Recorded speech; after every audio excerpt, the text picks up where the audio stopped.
años la imagino, aún en las risueñas alquerías, cuando al atardecer todos los días me esperaba en la huerta del vecino.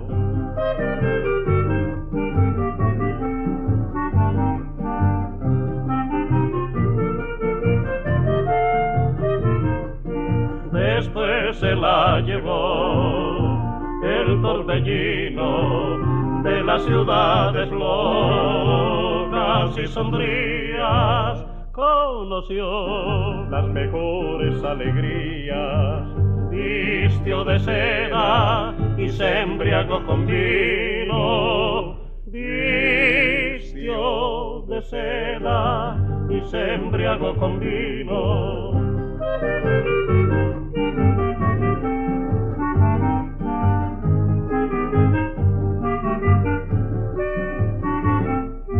Ya mi convulso labio no la nombra, su pálido recuerdo entre la sombra tiene fulgores de lejana estrella. Ya mi convulso labio, ya mi convulso labio no la nombra.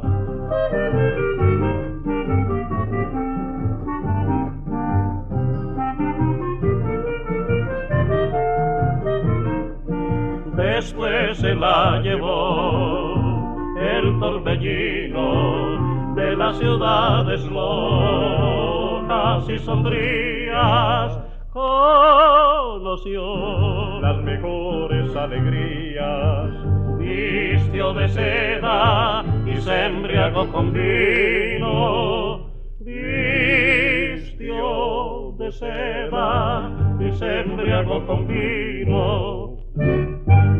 Este es nuestro quinto programa en la lectura de la breve novela de don Tomás Carrasquilla, Entrañas de niño.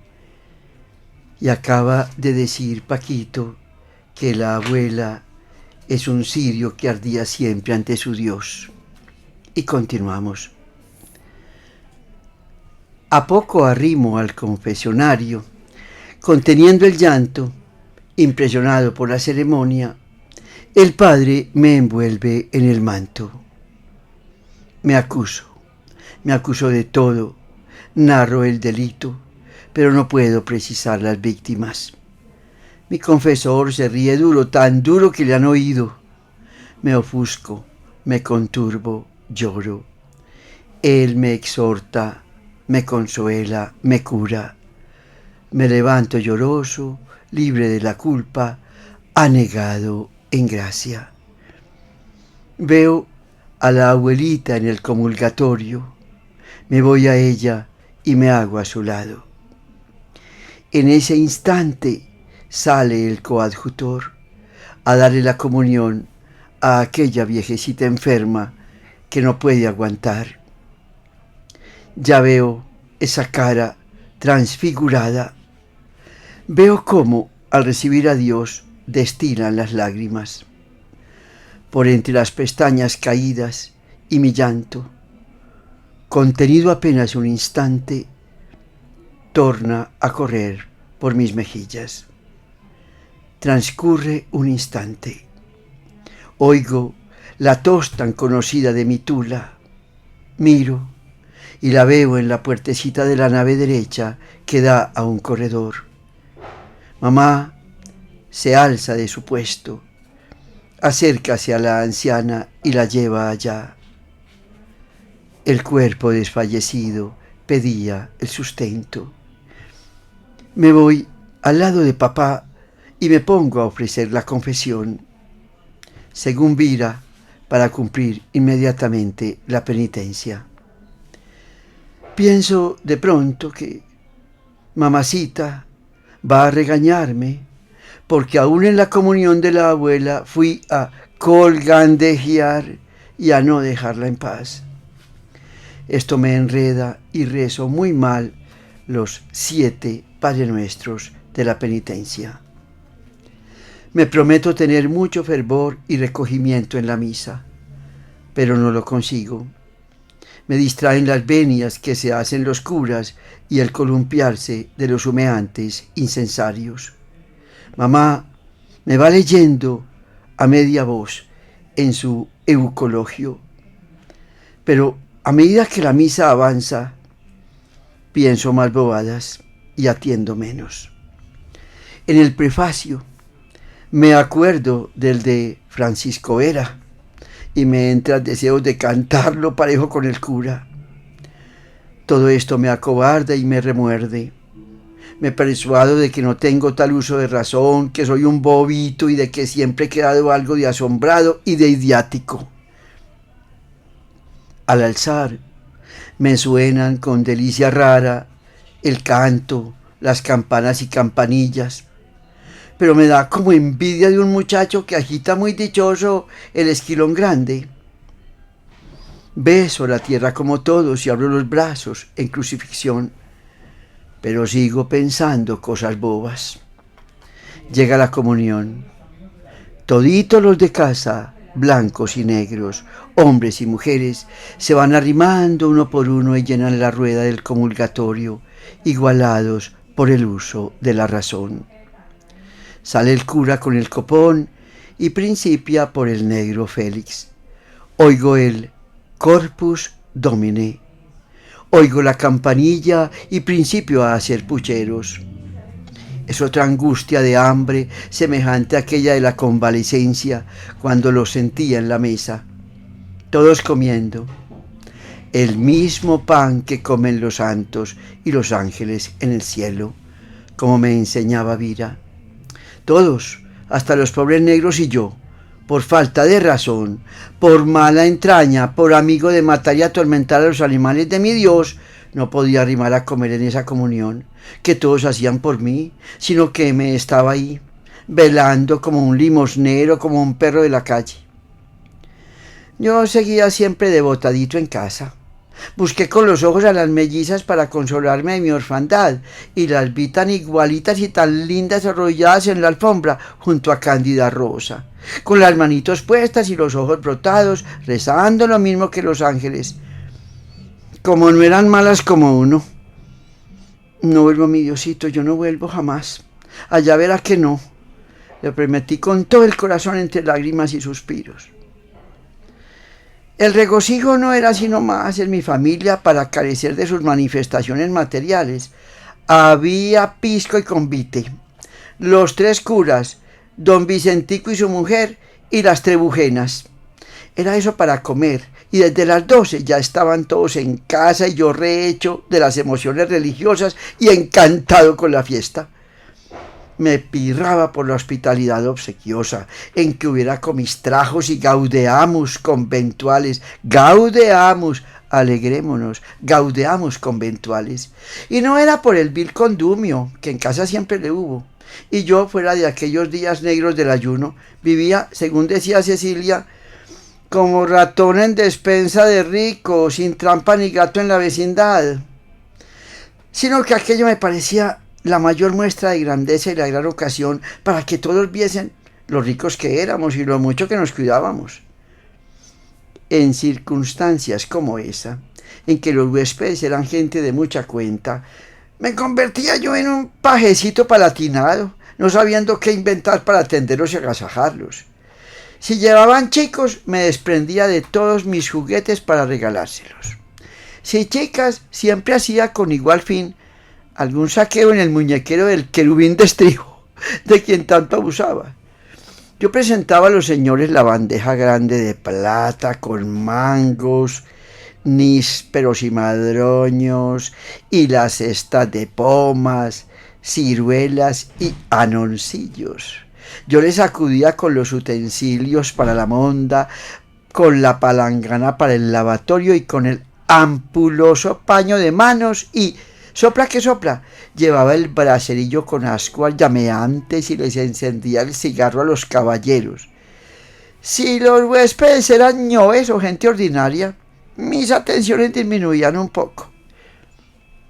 Aquel día, el único de mi vida en que me ha tocado representar el gran papel, me andaba yo muy galán y abobado, con uno de mis vestidos nuevos de calamaco verdinegro, cuadriculado de rojo. Vira me había domado la pelambrera con su pomada de rosas que ella misma se fabricaba y me había estregado la cara con agua de Benjuí. Pies y manos me relucían como unas platas, nada feo que me sentía.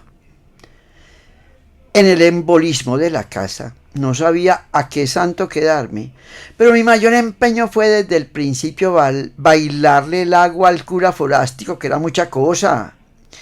Había venido expresamente de Santa Cruz de Vadillo a la misa de la Virgen y estaba recién llegado de El Reino, de donde era oriundo. Llamábase el doctor Radanates. Vestía una sotana muy lustrosa y hormada, harto distinta de la de los curas de por acá, y un castor muy fino. Tenía habla muy buena, conversación a lo magistrado y una cara lisa, en parte rosada y en parte azul, como el San Juan de Colmenares. Él, don Vicentico y mamá estaban en la sala de arriba y hablaban unas cosas muy lindas y particulares de un general Santander muy tremendo, según deduje, y de un padre Margallo, santo como mi tocayo Villalares. Mamá también le conversaba muy bonito al doctor Radanates. Él conocía mucho a tía Bárbara y a tío Praga y a mis primos. Contó mucho de ellos y de El Reino. ¡Ay! Yo estaba fascinado. Tan siquiera que mamacita no me rumbó ni me hizo ojos, cual tenía de costumbre cuando yo recibía las visitas de los mayores. No me hizo ojos. Yo estuve sumamente formal, sin meter la cucharada ni una sola vez, pero eso sí, yo no perdí ninguna palabra. Mi señora Beatriz, como él le decía, estaba muy bien puesta, y yo más ufano de ella que solía. Llevaba el pelo caído y muy esponjado por delante, con una raya primorosamente sacada, y metido atrás en una redecilla traspasada con una flor de perlas que temblaba como si el viento la moviese. Era su traje de balsarina blanca y espumosa, balsarina, bordado de palmas moradas, de falda amplísima y undosa, escote redondo con volante, cotilla puntiaguda y unas mangas flotantes como revoladoras. Lucía zarcillos y cruz de amatistas y calzaba zapatos de raso claro y medias de seda caladas. ¡Ay! Con aquel talle tan fino y ceñido, aquel su garbo y tales galas se me hacía la condesa, igualita a una lástima del almacén de los niños, a una laminita. Mis hermanas, aunque algo compuestas, también se veían como unas criadas al lado de la madre. ¡Ah! Eso sí que no. Y el pobre papacito, por más que se había puesto los borceguillos de tarro verde, el chaquetón color de pulga, el chaleco de terciopelo constelado de ringorrancos purpurinos y un corbatín oscuro de pañuelo, no parecía el marido de su mujer. Mis hermanos, ya se sabe, unos gañanes endomingados al aire de magnas pezuñas. Bajamos a la sala de recibo. Sobre las esquineras, en los enormes floreros de relieves dorados y paisajes pastoriles, se desparramaban los ramos de dalias y clavellinas entrelazados con flechas de caña brava. Los retratos de mis padres, pareados con los de Vira y papá Solsona, ocupaban los puestos de los proscritos allá sobre las puertas y ventanas, en las cuales albeaban, recogidas en unos clavos romanos, tamaños como girasoles, los cortinones de lienzo labrados por la abuela. Allí estaba toda la otra gente, pero no conversaban de cosas buenas, como arriba, ni había quien.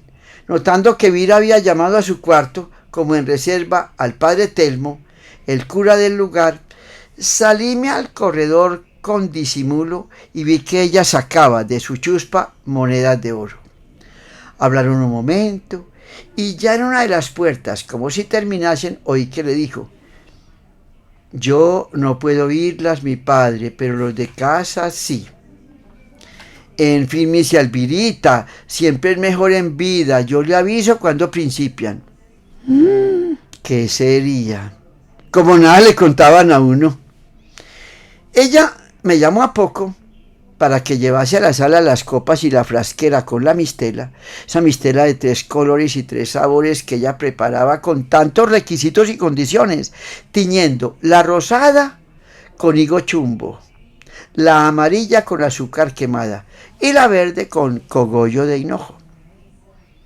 Grandes elogios hizo de ellas el doctor Rada Nates, y sacerdotes y legos, casados y solteros, libaron su copilla, sino las trebujenas que eran temperantes.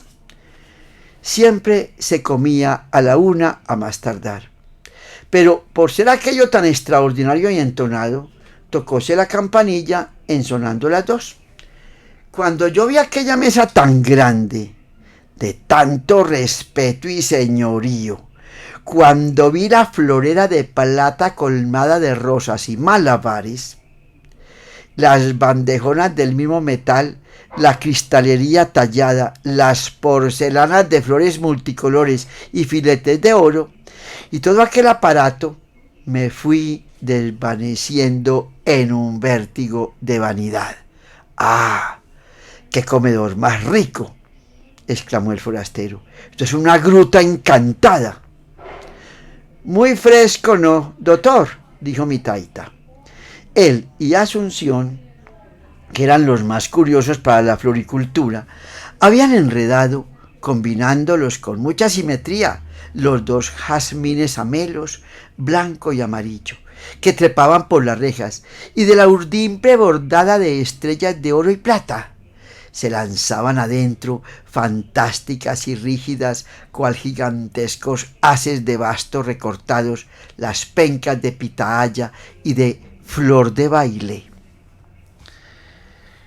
Colocóse don Santos en medio de la fila de señoras, doña Beatriz en el de los señores, Rada Nates en la cabeza, doña Elvira al frente, Cecilia como la más baquiana para hacerle el salvajón a la gente, a la derecha del ilustre huésped, y a mí, junto a la abuela, en una punta masculina como una cuña.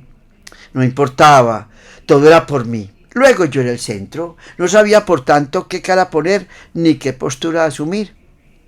Doctor, le toca a usted bendecir nuestra mesa, le dice mamacita. Eso fue hermoso, y en latín, y nos sentamos. Cuando se sirvió el vino, púsose en pie el sacerdote y copa en mano nos predicó de lo bueno, ponderándonos mucho. A la cabe se levanta papacito y con su voz de cucarrón y tono medio triste dijo: gracias, doctor, por tantos favores, yo también brindo por usted. Iba a sentarse y mamacita medio se incorpora, toma su copa y empata. Sí, doctor, por usted, por nuestros sacerdotes y los amigos que nos honran. Gracias, misia Beatriz, sonó de lado a lado. Ya no fue lámina, sino que mi mamacita fue lo nunca visto. Ya no fue una lámina, sino que fue lo nunca visto. ¿Y tú no brindas, Paquito?, me dijo Rada Nates. ¿Caso me han enseñado todavía?, repuse dichoso con la interpelación y un tanto sorprendido con el tú. ¿Con que todavía no? Pues lo irás a hacer divinamente porque eres un cachifo muy listo.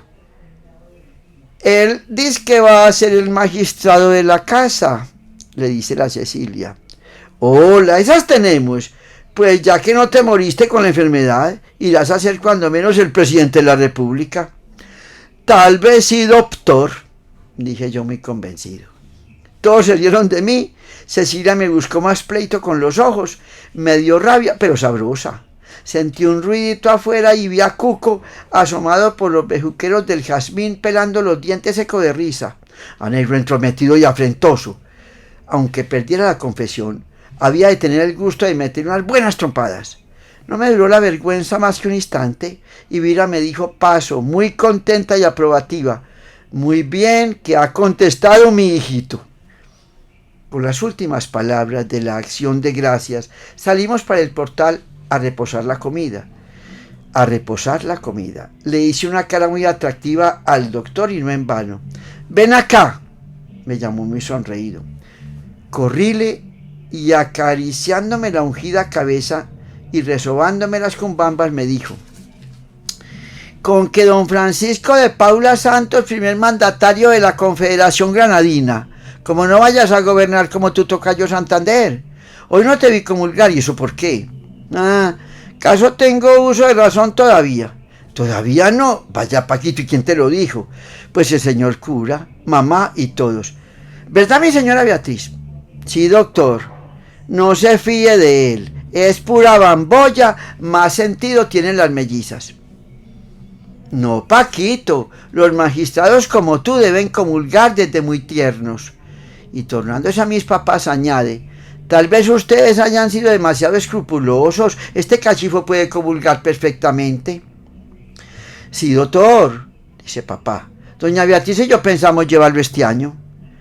Si yo estuviera aquí, te preparaba, díjome el grande hombre como muy pagado. Allá verás qué comunión tan famosa te haría hacer. Ave María, ya verás. Esa comunión sería muy famosa. Voy a recomendarte a Lobo. Ay, bendito fuera Dios, lo que era la gente sabida, como al momento le conocían a uno, como al mismo momento. Después de una vuelta por el jardín, vino el doctor con mamacita y el médico a sentarse en las poltronas en un extremo del portal, detrás del cortinaje de trepadoras que colgaba del balcón. El sacerdote no fumaba, sino que, sacando una cajita de plata con rapé, diose a aspirarlo con mucho gusto y no poco donaire.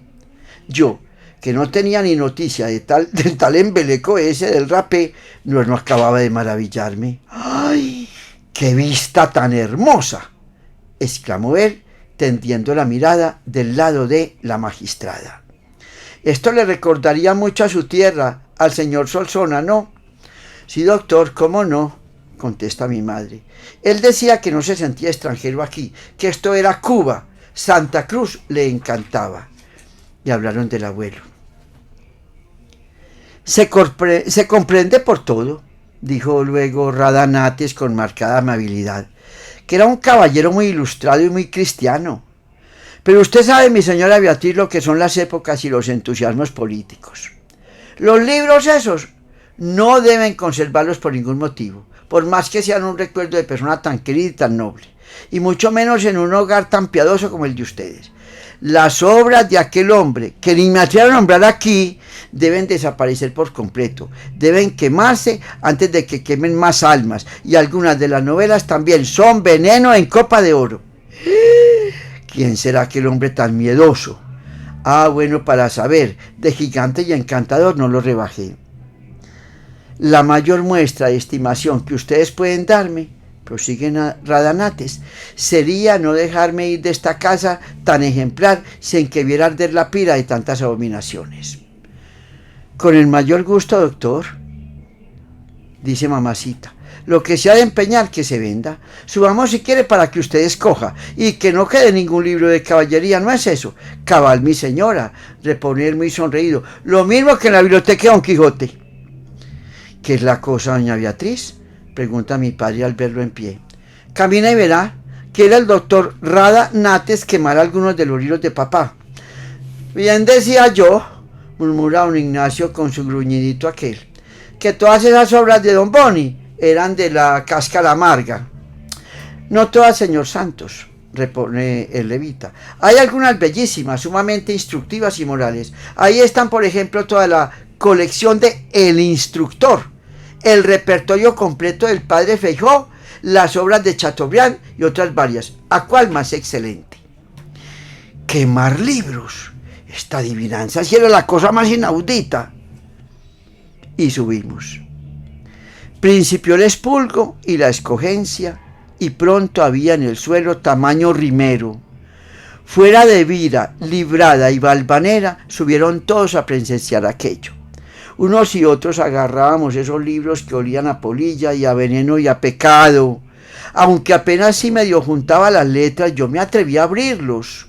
Yo no me atrevía, temeroso de leer por ahí algún ajo o reniego bien horrible.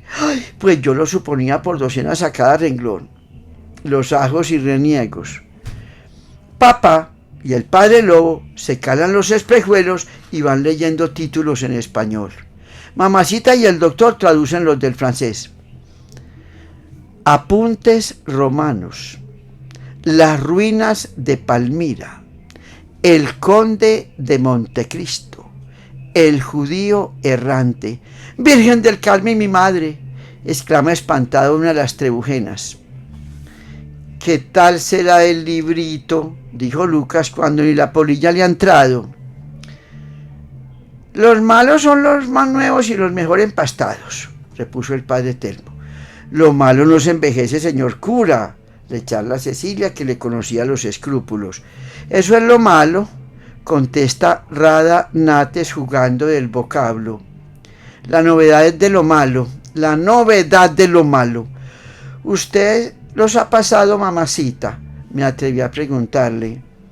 No le pongas ahora en confesión, me dijo el doctor con mucha zumba, que ella confesó esta mañana. Que ella confesó esta mañana. Figúrese su mamacita, hijo, murmura mi señor padre. No, santos, tampoco es que me lo sepa de memoria, replica ella entre risueña y picada. Yo le leí algunos a papá de los que están en castellano, los que están en francés, ahí hacía que traducía a pedazos.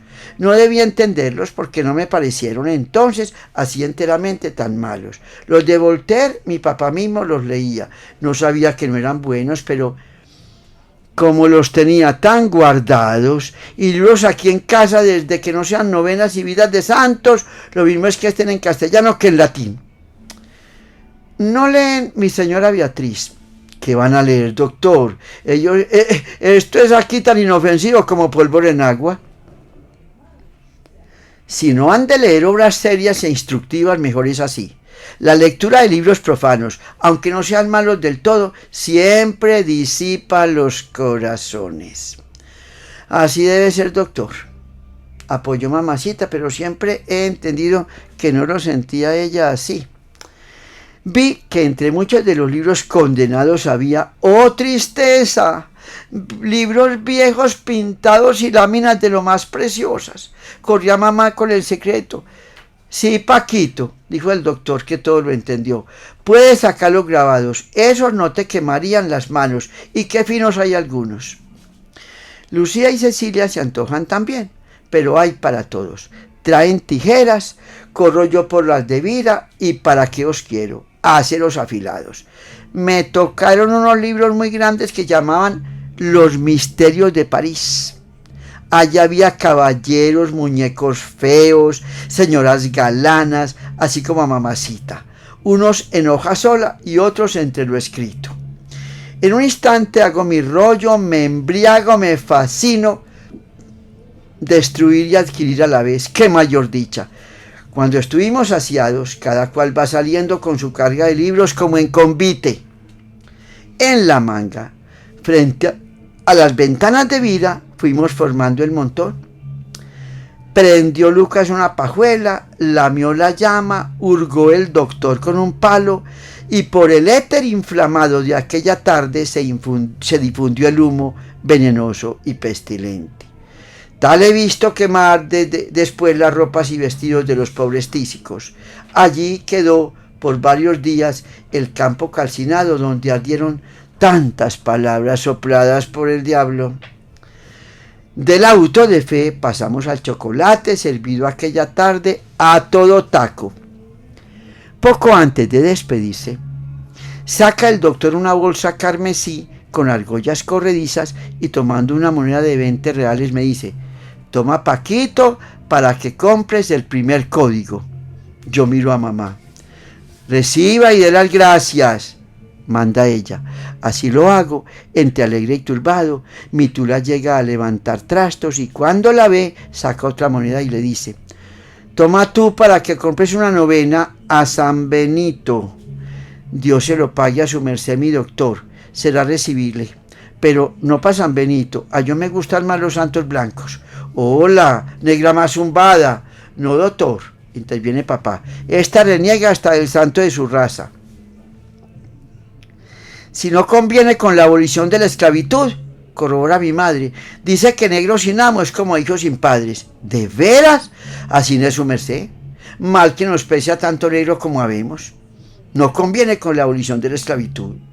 Él era un padre muy riquísimo y bizarro. Marta y Magdalena, las mellizas, tuvieron también sus 2 chelines y hasta el Sambo de Cuco, que tuvo la fortuna de atravesarse por ahí.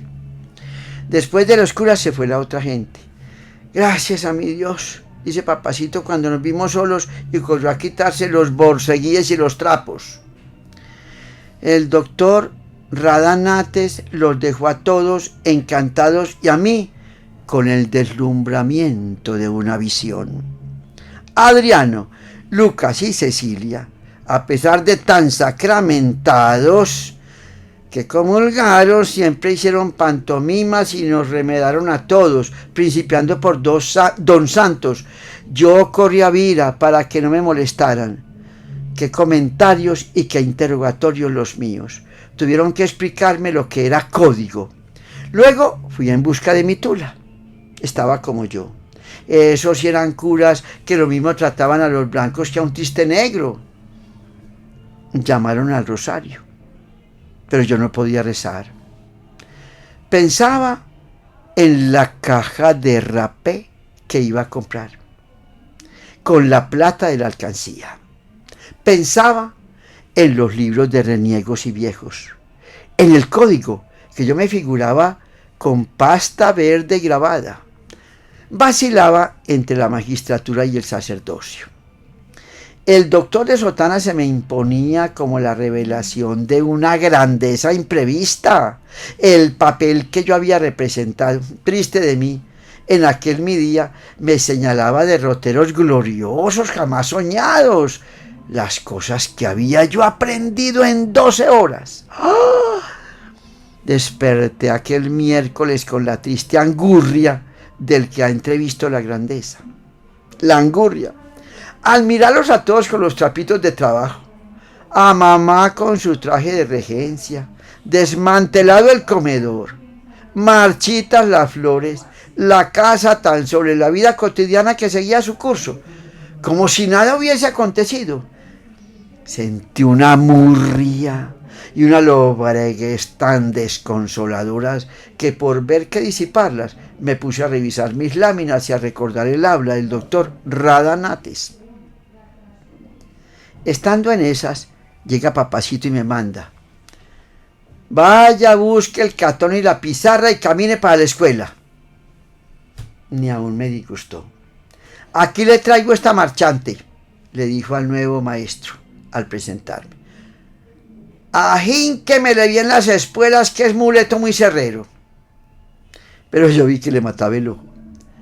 Ahí se hará lo que podamos, señor Santos. Desde que le oí aquel ñor y aquella habla, se me enfrió la pajarilla. Figúrese uno tan amigo del doctor Radanates, señor Santos, ay, se me enfrió la pajarilla.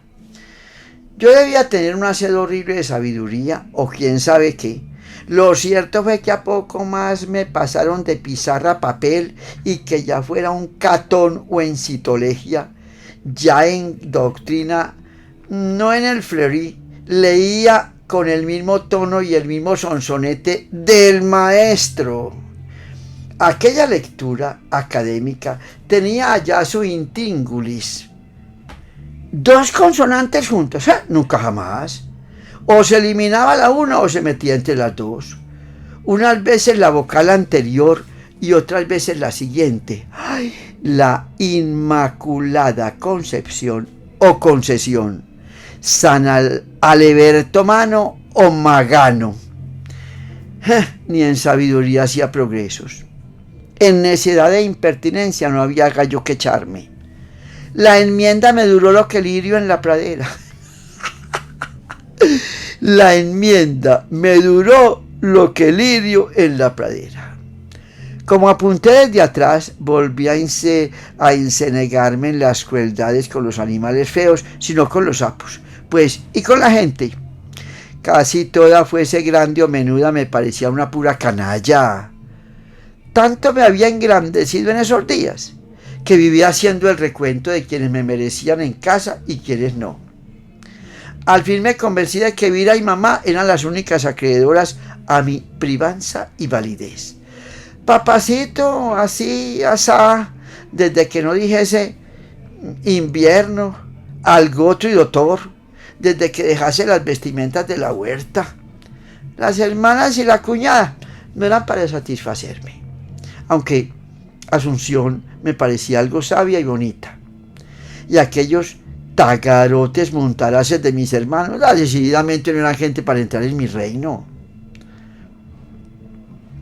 Usted sí que se ha puesto Paquito, bien corsario y fatal, me repetía mi tula, y yo le abría unos fuelles de narices levantándole la voz que ni Barba Azul.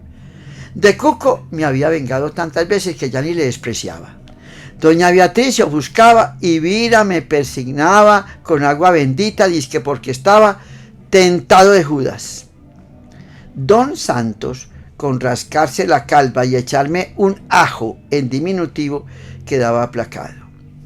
Adriano protestaba en ocasiones con toda formalidad y yo le medía el puño de lejos. Cecilia me llamaba sapo tostado, espantajo de las ánimas. Asombrado yo, y como si fuese tan ubérrimo y lozano, la ponía de langaruta, tuntunienta y apestada, que la pelea se empataba. Al balcón, donde no asomaba de noche, a pesar del acabe de ánimas y espantos, subía de día para entregarme a los deleites del judaísmo. Cada año, o negro que entrase, se llevaba su escupitiña acompañada con algún fo o algún ps de asco y desprecio. Con mis condiscípulos eran las broncas y contiendas. ¿Vos por qué me hablas, ah? Le dije sorbiéndome a un muchacho que me dirigió la palabra. Me cargaba por feo y por raquítico porque se me figuraba que nos parecíamos mucho. Y así dizque era en efecto. Un día, al volver a casa, lo encuentro a la salida del pueblo, lo empujo y lo hago caer. Pero mala la tuvisteis, franceses, en esa de Rosenvalles. El canijo aquel se levanta y me manda un par de puñetazos tan soberanos que nunca más volví a enredarme con él. En la escuela formáronse pandillas contra mí, pero como mentor me acompañaba siempre a la ida y a la salida, ya estaba esperándome en la puerta, yo se lo asusaba toda la canalla, lo que no impidió que en cierta vez pasara mi buen susto, y fue que una piedra de las varias lanzadas contra mí me alcanzó en un molledo, ahí me alcanzó, y si como fue ahí, fuera en la cabeza, ay, no contar el cuento el pobre Paquito. Seco me levanté del barranco donde fui a dar.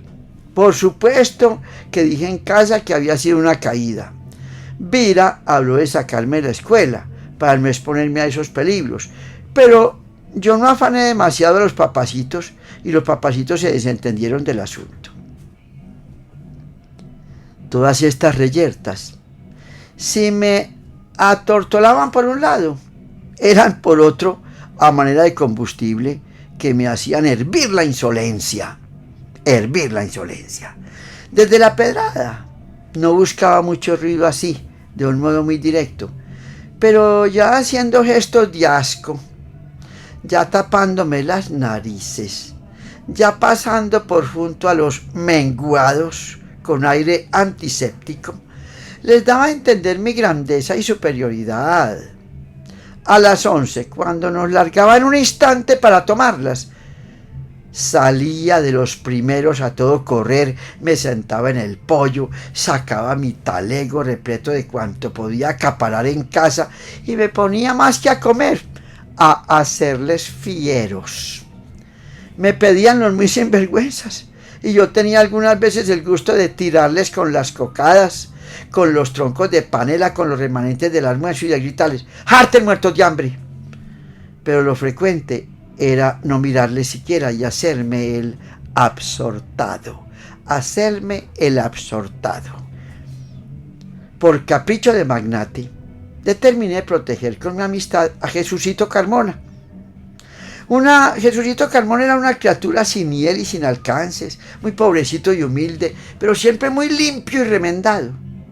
Toda la escuela se le vino encima, acusándole de lambón y de caranga resucitada, y a cada rato lo hacían llorar, pero yo, para que se picaran más, afinaba la parada. llevándole cosas todos los días y convidándolo a el silencio. El infeliz, que era muy tímido, se moría de vergüenza en casa, pero nada mal que le iba. Vira lo cuidaba mucho. Mamá le arreglaba vestidos de los míos y Lucía lo tenía en cuenta para guardarle golosinas. Mi tula le preguntaba: ¿usted quiere a Paquito? Tanto, respondía siempre la pobre criatura. Y yo sentía tanta lástima y tanto gusto en que me quisiera así, que a veces me parece que le correspondía con la misma adhesión. Salvadora, la madre de mi amigo, una vecina que vivía de doblar tabaco, fue, con motivo de estas amistades mías, muy de casa, no sabiendo la buena mujer cómo agradecernos tantas preferencias. Salvadora, la madre de Jesucito, se llamaba Jesucito Carmona. Al maestro le iba cobrando una malquerencia tan profunda que acusaba a papá de haberme puesto a eso por maestro. Eso, como yo le decía las pocas veces que le mentaba, me apestaba con el solo nombre. Llamábase Calasancio Muñetón. Calasancio Muñetón. Por Calazán sería. Calasancio Muñetón. Era un personaje allá de que no se sacaba nada en limpio. A ratos parecía viejo, a ratos mozo, a veces cura, a veces sacristán, con frecuencia pinche de cocina o cosa así.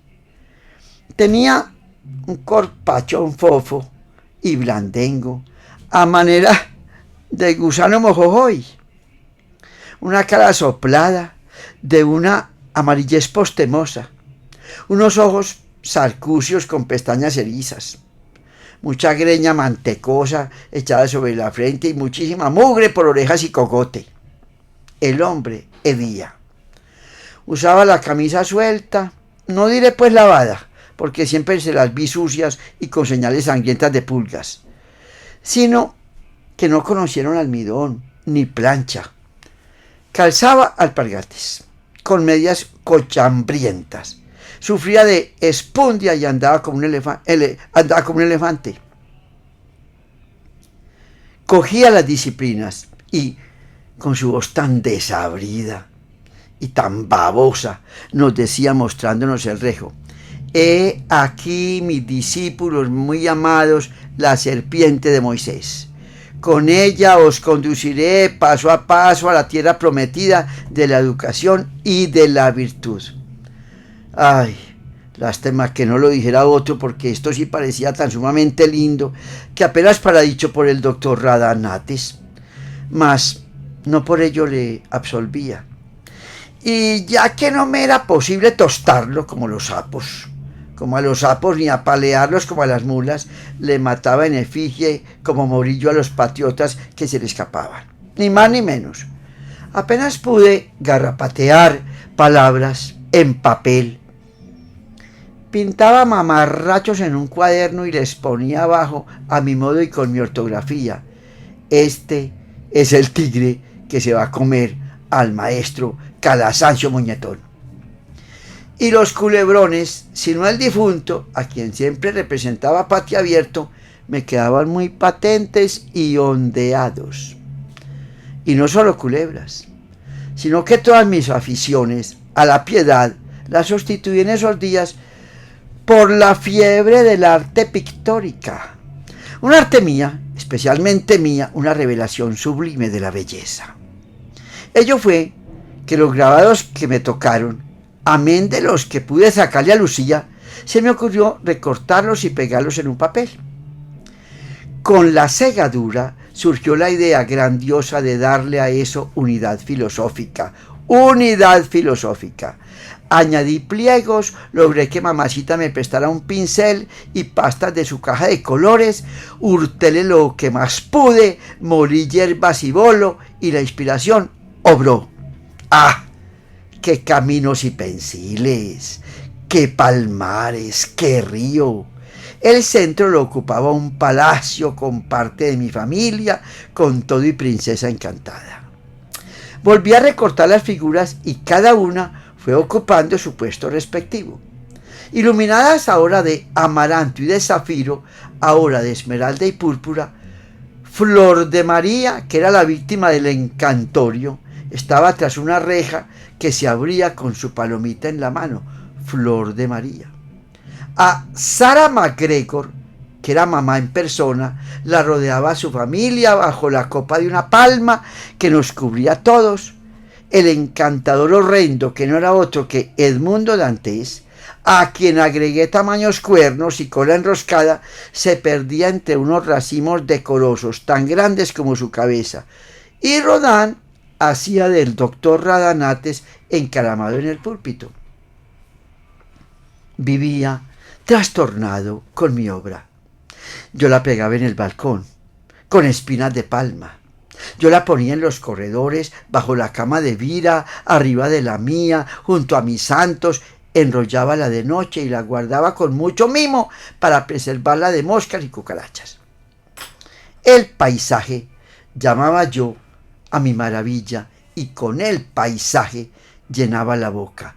Y el paisaje fue poderoso a que dejase en santa paz a los de casa por muchos días. Pero uno, sábado por más señas, se me aparece en el silencio un zarrapastroso de la escuela, un tal Tadeo Paniagua, a quien llamaban maluqueras.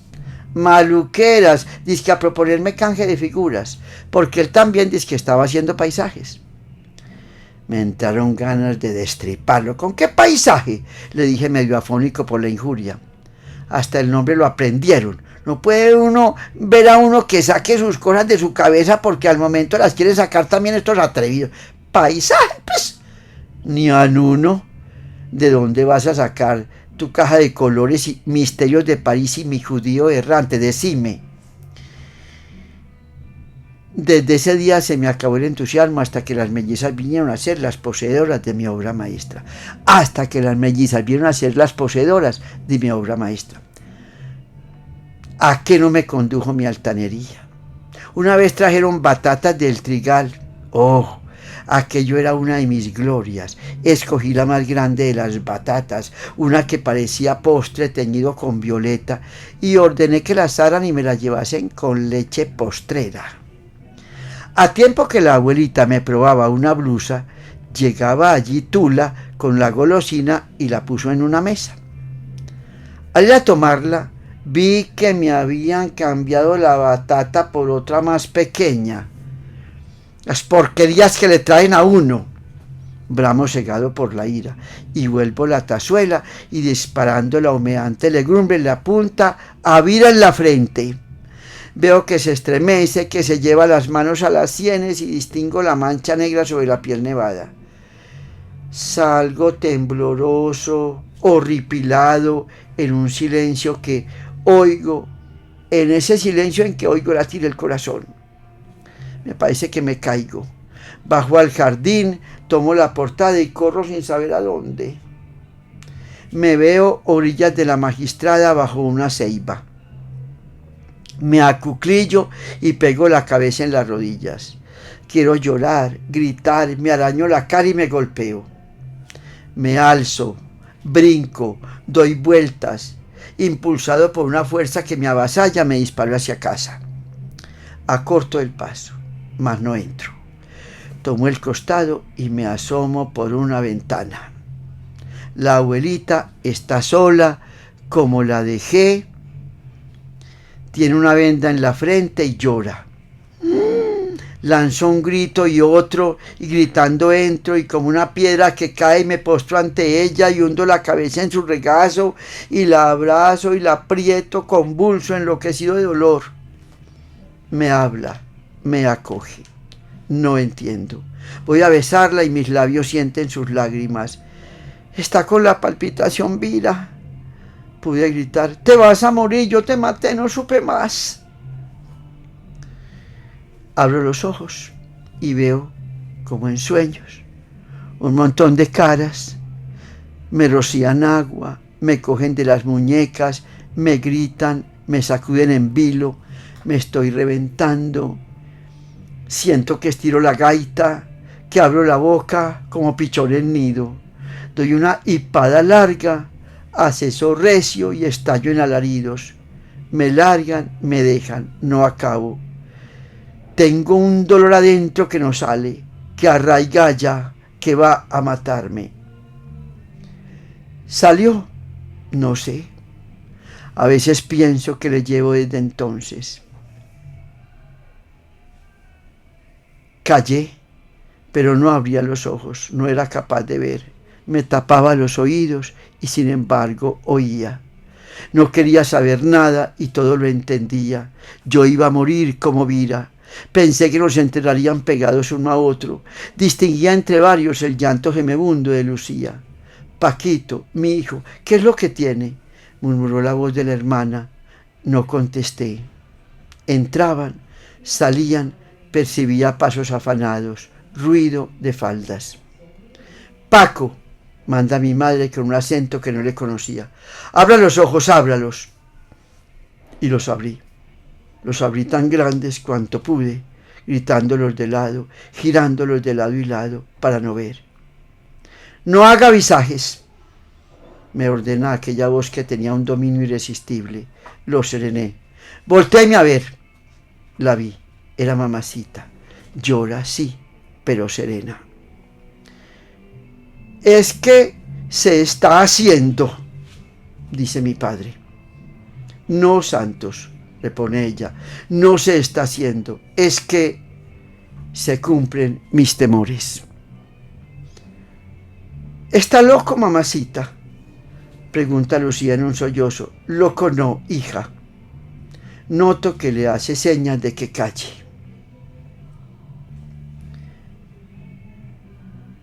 Y allí nos quedamos, en nuestro programa número 5, donde vuelve a aparecer don Miguel de Cervantes, con la quema de los libros, exactamente como lo hicieron el cura, allá en la casa de don Alonso Quijano el Bueno.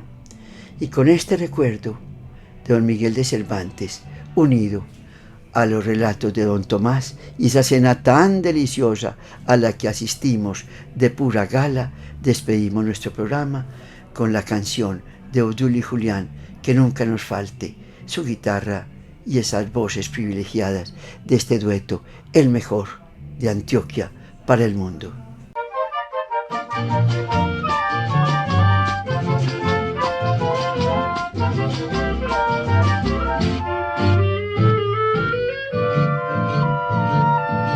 Al caer de la tarde, cuando se vuelven las flores y murmura a lo lejos una oración la quebrada, se despierta el lucero y entonan los ruiseñores un concierto de trinos en la enramada.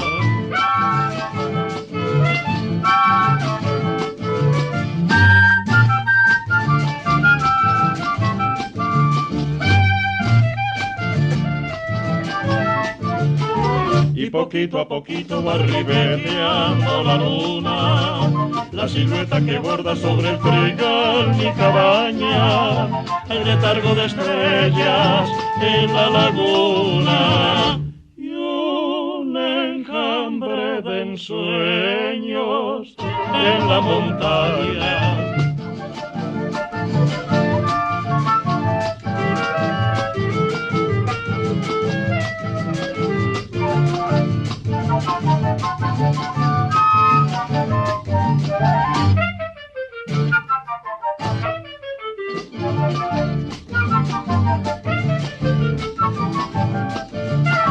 Ya se cubre de encajes y lentejuelas el cielo y perfuma la noche con suave olor los manzanos. Ya me espera mi china con un clavel en el pelo y un rosal de caricias entre sus manos.